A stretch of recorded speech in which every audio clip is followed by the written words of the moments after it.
Olá, que a graça e a paz do Senhor Jesus esteja contigo.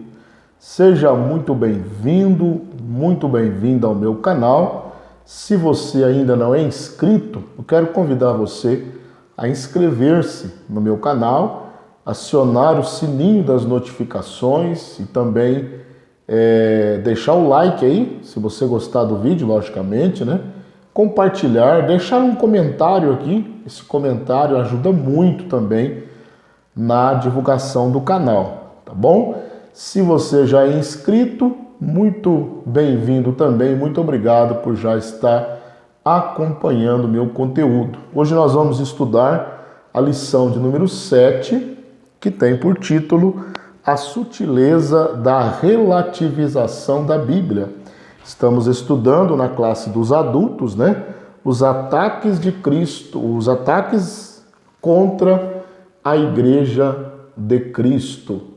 São assuntos muito importantes, as sutilezas de Satanás nesses dias que antecedem a volta de Jesus Cristo. E hoje nós vamos estudar sobre a sutileza da relativização da Bíblia. Será que a Bíblia precisa ser atualizada? Como se vem falando por aí. Então essa lição vai tratar desse assunto. O texto áureo diz: e toda a escritura divinamente inspirada é proveitosa para ensinar, para redarguir, para corrigir, para instruir em justiça. Segunda a Timóteo, capítulo 3, versículo 16. A verdade prática diz: a Bíblia é a inspirada, a inerrante e a infalível palavra de Deus. Por isso, não podemos relativizá-la. Já falou tudo, né? A Bíblia é inspirada, é inerrante e é infalível. E então nós não precisamos de forma alguma de adaptá-la, relativizá-la e atualizá-la em nenhuma área. De Gênesis a Apocalipse, a Bíblia é e sempre será a palavra de Deus.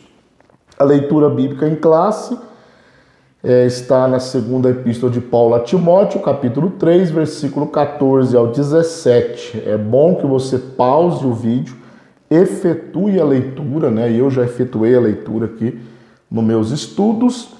E é muito importante que você faça a mesma coisa para você estar inteirado, né? Porque a lição ela é fundamentada na leitura bíblica em classe. Todas as lições da CPAD são fundamentadas na Bíblia, tá bom? Então é muito importante que você faça esta leitura. A título de introdução, nós vamos ver aqui o que é que nós vamos estudar hoje, né? Nós vamos ver a Bíblia, no primeiro ponto, a Bíblia e o espírito desta era. Vamos ver, falar um pouquinho da nova era, né? Que iniciou-se aí, na visão de alguns, a partir da década de 80, né? 60 para frente, mas na década de 80 se consolidou esta visão de nova era. No ponto 2, nós vamos ver a Bíblia e o politicamente correto. Essa expressão muito usada hoje nas mídias, né, sociais. Politicamente correto. Hoje você não pode falar qualquer coisa porque não é politicamente correto, pode ofender alguém, né? E aí entra a censura no meio e nós vamos estudando isso aí no decorrer da lição. O ponto 3, a Bíblia e o outro evangelho. Não existe, na verdade, outro evangelho. Paulo diz, nem que um anjo do céu venha e pregue um outro evangelho que seja anátema, né? Então não existe outro evangelho. Mas um outro evangelho, lógico, um evangelho falso, está surgindo por aí, né? Novas teologias, uma nova metodologia, né? Trabalhando a cultura pós-moderna. Então nós veremos isso no ponto 3. No ponto 4, veremos aí a Bíblia, sempre atual palavra de Deus. Sempre atual palavra de Deus. Então vamos dar para a nossa lição. voltando lá no ponto 1, iniciaremos aí a Bíblia e o espírito desta era. Então nós vamos ver aí a Bíblia e o espírito desta era, né? Vamos ver como que a Bíblia está sendo deturpada, né, digamos assim, por este espírito da nova era. O primeiro subtópico aí é a desconstrução, né? A desconstrução. Então nós vamos estar vendo aí que é comum hoje se ouvir expressões tais como a era do vazio, pós-verdade, fim das certezas, cultura líquida, né? Desconstrução. Isso tudo é advindo deste espírito da nova era, né? Mas o que vem a ser a nova era? O que é a nova era, né? Na verdade, a nova era não é uma religião em si, mas ela é uma mistura de religiões, de filosofias, de ideologias, né? E tem suas raízes no ocultismo. Então, a nova era ela está fundamentada, né? Segundo o site do CAPC, até faço aqui menção do site do CAPC, Centro Apologético Cristão de Pesquisas, tem artigos lá apologéticos de grande valia, vale muito a pena você entrar no site, né? Tem o canal também do CACP, é uma bênção e você pode acompanhar. Então, o site do CACP tem um artigo que diz que a nova era ela está fundamentada basicamente em 4 teses. Primeiro, o panteísmo, né? O panteísmo pregou que tudo é Deus e Deus é tudo. A reencarnação, a comunicação com o além, né? Comunicação com os mortos. E aí vem a questão também da 4ª tese, que é a mais, digamos assim, relacionada com o termo nova era, que é a era de Aquário, né? É uma era em que os adeptos desta nova era acreditam que a humanidade vai ter um governo só, né? E uma só religião. E, na verdade, a Bíblia também fala disso, mas, logicamente, totalmente ao contrário do que a nova era apregoa, né? Então, a nova era, ela vem em um período também chamado de pós-modernidade, né? A pós-modernidade, ela tem as suas raízes, né? Lá, quando termina a Segunda Guerra Mundial, mas ela se consolidou mesmo a partir da queda do Muro de Berlim, em 1989. Então aí se consolidou esse período chamado pós-moderno, né? Logicamente, o próprio nome já diz, depois ou após a modernidade. Então, a pós-modernidade, ela também tem alguns pressupostos, né? Algumas fundamentações, que é a pluralidade no estilo de vida, né? Vários estilos de vida contrários ao que a Bíblia ensina. O individualismo, né? Que é a satisfação pessoal. O apego às mídias digitais, né? Hoje muito atual aí nos nossos dias, as mídias digitais. O hedonismo, que é o prazer imediato, né? Isso também é uma característica da pós-modernidade. E talvez o pior deles é a ausência de valores, né? Então, o mundo pós-moderno, uma cultura líquida, né? Uma sociedade líquida que não tem firmeza, ela se desfaz e se reconstrói, se desfaz e se reconstrói com novas culturas, com novas ideologias. Então, juntando essa questão da nova era com a pós-modernidade, nós vemos aí, na verdade, a destruição dos fundamentos. E aí nós cristãos, como igreja, precisamos estamos, né, inseridos nesta sociedade e precisamos entender para combater estas mazelas que vêm contra a Igreja de Cristo. Aí, no subtópico 2, a gente vê aí no subtópico 2 o relativismo, né? Então, o que é o relativismo? O relativismo, ele ensina que não há uma verdade absoluta, não há uma verdade só, existem várias verdades, né? Então, dentro dessa nova configuração cultural, o relativismo é inevitável. Então, para que a nova era se sustente, para que a pós-modernidade se sustente, é inevitável que haja um relativismo, né? Porque o relativismo destrói verdades absolutas, né? Ou pelo menos é a função dele, né?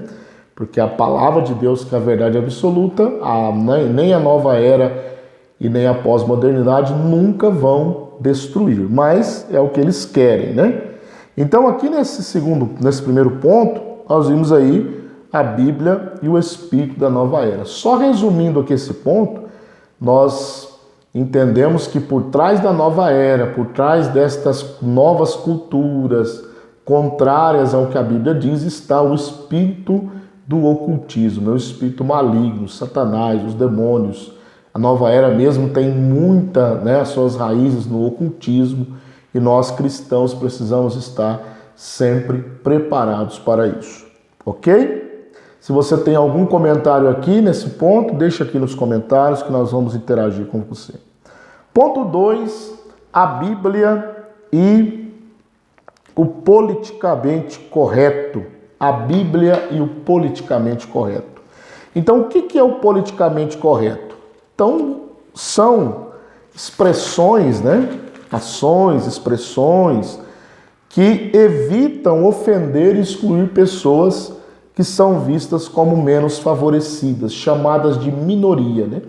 Então, o politicamente correto, na verdade, ele é uma mordaça, né?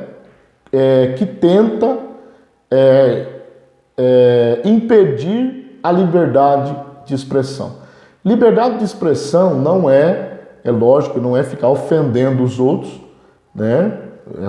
Procurando encrenca na internet, porque hoje é uma briga tremenda, né? Nas mídias sociais. Um grava um vídeo falando mal do outro, o outro responde, vira aquele rolo, né? Mas na verdade, as mídias sociais não são para isso. Porém, nós temos liberdade de expressão, né? E às vezes aquilo que a gente fala, não contra indivíduos, mas contra comportamentos, é visto como politicamente incorreto, né? Então nós temos aí a Bíblia e o politicamente correto. Aí no subtópico 1 aí, nós temos aí a criação de uma nova narrativa. Então, há uma narrativa ardilosamente construída com o fim de desconstruir os valores cristãos e substituí-los por outros. Então, o politicamente correto veio para isso, né? É uma narrativa que tenta desconstruir os valores cristãos, substituindo eles por outros valores, ou por valor nenhum, né? Ou por valor nenhum. E aí, nesse contexto, surge o politicamente correto. Então, se no politicamente correto cria-se uma nova moralidade, uma nova ética, uma nova forma de dizer o que é certo e o que é errado. Então, isso é chamado de politicamente correto, que eu já disse, na verdade, é uma mordaça que tenta impedir a nossa liberdade de expressão. Aí no subtópico 2, a gente vê a criminalização da opinião, é o que eu já disse. Então, pensar diferente hoje dessa nova narrativa do politicamente correto, a pessoa que pensa diferente, ele está sujeito à censura, né? Está sujeito à censura. Por quê?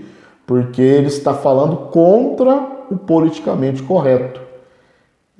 Se você tem uma opinião diferente, exemplo, quem é adepto dessa pós-modernidade, da nova era, eles dizem que não há verdade absoluta. Então eles criam uma verdade. Mas eles caem numa contradição. Por quê? Se não há verdade absoluta, então eu posso ter a minha verdade. Que no caso de nós cristãos, a nossa verdade é a Bíblia. Mas quando eu vou reivindicar esta minha verdade, eles não aceitam. E aí eles automaticamente criam a verdade deles como verdade absoluta. Isso é uma contradição visível e está muito na cara, né? Está na vista. Eles não aceitam e criam uma nova verdade, sendo que aqui não existe verdade absoluta, segundo eles, mas eles criam uma verdade absoluta. Então isso é muito terrível. Então hoje a opinião ela é criminalizada, né? O pastor José Gonçalves aqui, ele chama isso de a ditadura do politicamente correto. Você não pode falar qualquer coisa, porque senão você está sendo politicamente incorreto, atacando minorias, atacando A, atacando B. E na verdade isso não é atacar ninguém. Volto a dizer que nós precisamos respeitar todas as pessoas, né? Cada um vive do jeito que quiser viver. Porém, nós precisamos ter a nossa liberdade de expressão. Ok? Então terminamos esse segundo ponto. Se você tem algum comentário aqui, né? Deixa aqui nos comentários, porque isso ajuda muito. Se você não deixou o like ainda, já veio até aqui, deixa o like aí, fortalece o nosso canal, né? Em nome de Jesus. Vamos então para o ponto 3. Ponto 3. A Bíblia e o outro evangelho. Então nós vamos ver aqui que, como eu já disse, não existe outro evangelho, mas tem muitas pessoas aí criando um novo evangelho, né? E nós vamos contrastar este outro evangelho, entre aspas, né, com a própria Bíblia. Então aí no subtópico 1, nós vamos ver aí que há uma nova metodologia. Então dentro dessa cultura pós-moderna, do politicamente correto, surge a necessidade de ressignificação da Bíblia. Então é trazer um novo significado da Bíblia para os dias atuais. É uma ressignificação das Escrituras, é uma atualização, né? E aí uma coisa muito perigosa é que nesse caso o leitor e não o autor bíblico passa a ser mais importante. Dizendo de outra forma, não importa o que o autor do texto bíblico diz, mas importa o que o leitor contemporâneo acha que está certo. Então, nessa nova cultura, né, da pós-modernidade, eles adaptam a Bíblia à realidade social e não a sociedade à Bíblia. Esse que é o grande problema. Então, como a Bíblia é contra muitas atitudes que muitas pessoas praticam hoje, ela, na visão deles, ela precisa ser ressignificada, né? E aí a gente vai para o ponto 2, aí, que são aí novas teologias, né? Note aí que o outro evangelho na sua revista, outro evangelho, está com letra minúscula, está entre aspas, né? Está entre aspas. Por quê? Porque na verdade não existe outro evangelho, o evangelho é o único, né? Esse evangelho aí é um evangelho inventado. Então todo o texto bíblico passa por uma ressignificação, que é o que a gente acabou de dizer, né? Então a Bíblia precisa ser atualizada para atender ao evangelho social, ao evangelho que o que importa são as pessoas e não aquilo que o texto bíblico diz. Nós deixamos bem claro aqui que as pessoas importam, vidas importam, a vida de qualquer um importa, desde o mais pobre até o mais rico, desde o douto ao letrado. Todas as vidas importam, Jesus morreu por todas. Só que nós não podemos desmerecer o que a Bíblia diz em função das pessoas. A Bíblia não pode ser adaptada ao modo de vida das pessoas. As pessoas precisam adaptar o modo de vida à Bíblia. Isso é o que precisa acontecer. Então, qualquer pensamento contrário a esse politicamente correto aí, a esse outro evangelho, a pessoa é considerada como fascista, homofóbico, né, com discurso de ódio, simplesmente porque ele pensa diferente da maioria, né? E isso nós precisamos lutar pelos nossos direitos de expressão, ok? Se você tem alguma pergunta nesse ponto, algum comentário, pode deixar aqui nos comentários que nós vamos interagir com você aí. Então nós vamos agora para o último ponto, né? O último ponto, que é a Bíblia sempre atual, palavra de Deus. Então a Bíblia, ela é revelada, tá? Ela é revelada por Deus. Então nós vemos aí no primeiro subtópico que a Bíblia, ela é revelada por Deus. Então a Bíblia, ela para o cristão, a Bíblia é um texto antigo com uma mensagem atual, revelada há muitos anos atrás, a sua escrita, mas com uma mensagem atualíssima, tá? Atualíssima mesmo. Ela foi, é e sempre será relevante. Nós nunca podemos deixar a palavra de Deus de lado, né? Não podemos desprezar a palavra de Deus. Então, a razão disso é que a Bíblia é a revelação de Deus à humanidade. Então, é Deus se revelando através das Escrituras a toda a humanidade. Então, uma coisa aqui que o autor, aqui, o pastor José Gonçalves, coloca muito interessante, que a Bíblia não pode nunca ser ajustada à mentalidade da cultura caída. Então nós não podemos adaptar a Bíblia ao pecado, mas nós precisamos combater o pecado com a Bíblia. Nós não podemos pegar a Bíblia, mudar a Bíblia para satisfazer a vida pecaminosa das pessoas. Muito pelo contrário, a Bíblia veio para combater o pecado, né? Nós não podemos a Bíblia não pode ser ajustada a essa cultura caída e afastada de Deus, uma cultura onde tudo está aos avessos, né? É o que Isaías diz. Ai daqueles que dizem que o doce é amargo, que o amargo é doce, que o errado é certo, o certo é errado, né? Temos que tomar muito cuidado com isso. E aí, no subtópico 2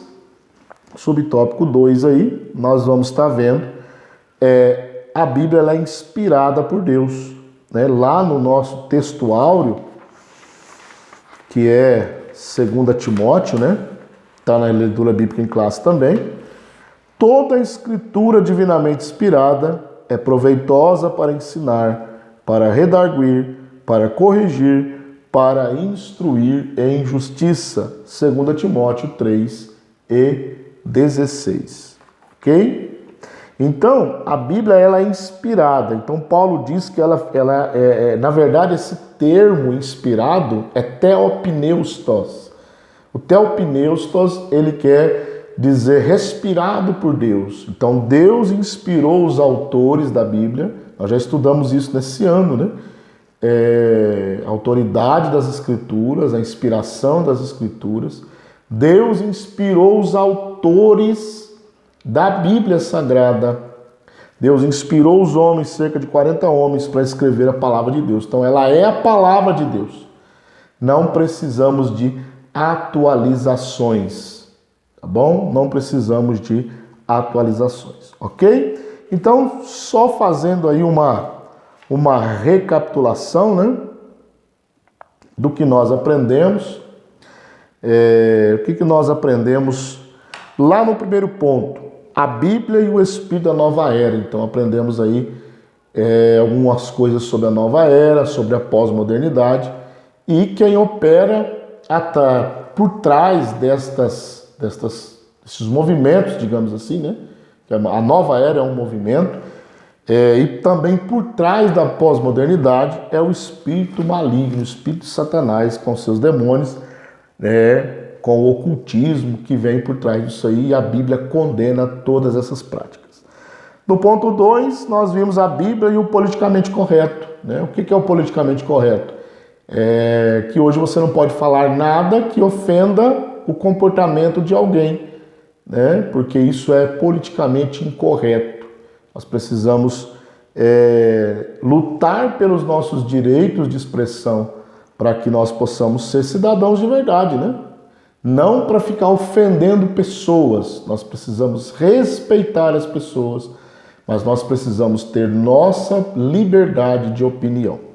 No ponto 3, nós vimos aí a Bíblia e o outro evangelho, que na verdade não é outro, mas é um evangelho criado por muitas pessoas para que esse novo evangelho, falso, logicamente, seja adaptado à vida pecaminosa das pessoas. E por fim, no ponto 4, nós vimos que a Bíblia ela é sempre a atual palavra de Deus e ela não pode ser ressignificada, não pode ser atualizada. Então, a vida das pessoas precisa ser colocada dentro dos padrões bíblicos e não a Bíblia ser colocada dentro dos padrões pecaminosos da sociedade. Ok? Nós vamos encerrando por aqui a nossa aula. Espero você na próxima aula, que nós já vamos aí para a lição de número 8, a sutileza do enfraquecimento da identidade pentecostal. Então, nós vamos estar estudando também esta rica lição. Que Deus em Cristo te abençoe e até a próxima aula.